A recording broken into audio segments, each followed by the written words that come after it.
وەکو مەترسی بەڕاستی مەترسیە بەڵام ڕێگاچارەی هەیە. ڕێگاچارەش ئەوەیە کە جەماوەر بەرامبەر بە مەترسیەکانی وەها شەڕێکی ماڵوێرانکەر وە خەبەر بێ.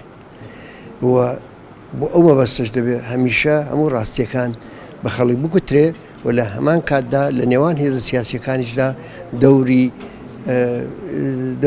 ئیجابی بنوێنین بۆ ئەوەی کە بتوانین لە ناکۆچیەکان تا ئەو جەیە کە دەتوانین کەم بکەینەوە، ینی هەم لە مەیدانی دیپلۆماسیدا دەبێت کاری بۆ بکرێ بۆ ئەوەی تەناقوزاتەکە لە بینی هێزە سیاسیەکان کەم بێتەوە و هەم لە مەیدانی هێزی واقعیدا کە عیبارەتە لە جوڵاندنی شەقام و دەربڕینی بێزاری خۆیان بەرامبەر بە وەها ڕووداوێک شەڕی ناوخۆ بێ، ئەوە ڕێگاچارە تەنیا ئەوەیە.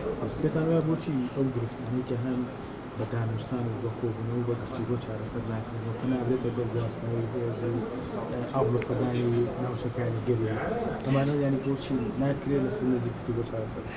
بڕای من دەستی دەوڵەتانی دەرەکی دەوڵەتانی داگیرکەری کوردستانی تێدایە و لە ناو خۆی کۆمەلگای کوردستانیشان ناڕەزایەتی زۆرە لە گەندەڵی لە ئیدارەی خراپی وڵات ئەو ناڕەزایەتیانەش ناهێڵێ بۆ ئەوەی کە شەقام بە ئیستلاح پشتیوانی هێزە سیاسیەکان بێ و شەقام دەنگی شەقام کاریگەری هەبێ زۆر لەسەر هێزە سیاسیەکان. ئەوە هەمووی دەستیان داوەتە دەستێک وە بارودۆخێکی هەستیاریان خۆڵخاندووە کە ئێمە ناومێد نین بەڕاستی. پێمان وایە کە هەم لە هێزە سیاسیەکاندا ئەو زەرفیەت و توانایە هەیە کە پێشی وها شەڕێک بگرن لە بەرەخاتیەوە هێزی پێشمەرگە بە ئاسانی بەگژێکتردا ناکرێت. هەر لایەنێک کە نەفرەت بکات لە شەڕی ناوخۆ و هەر لایەنێک کە بەکردەوە هەنگاو هەڵبێنێتەوە بۆ پێشی شەڕی ناوخۆ بگرێ ئێمە تەقدیری دەکەین و پێم وایە کە دەبێ بەرەو پیری هەر هەنگاوێکی ئیجابی لە هەر کام لەو لایەنانەوە بچین و لە هیچ پێشکەوتنێکی وەرە و بچووکیش بووە سەرفی نەزەر نەکەین. دەوڵەتی تورکیا بەکردەوە دەستی هەیە چون بەشێک لە خاچی هەرێمی کوردستانی داگیر کردووە.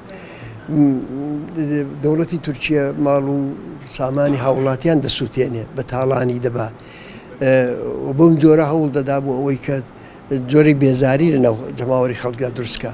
بۆیە دەوڵەتی تورکیا دەوری سەرەکی هەیە لەو مەسەلەیەدا، بەڵام من لەو باوەڕدانیم هێزە سیاسیەکانی ئێرە دەستەمۆی دەوڵەتی تورکیان بە پارتی و بە یەکێتی وەیچیانەوە، بەڵام خۆیان لە بەرامبەر هێزێکی کە سەری بە ناتۆشە و هێزێکی گەورەی نظامی و عسکەریە خۆیان لە بەرامبەرەوەدا بێتوانە دەبینن.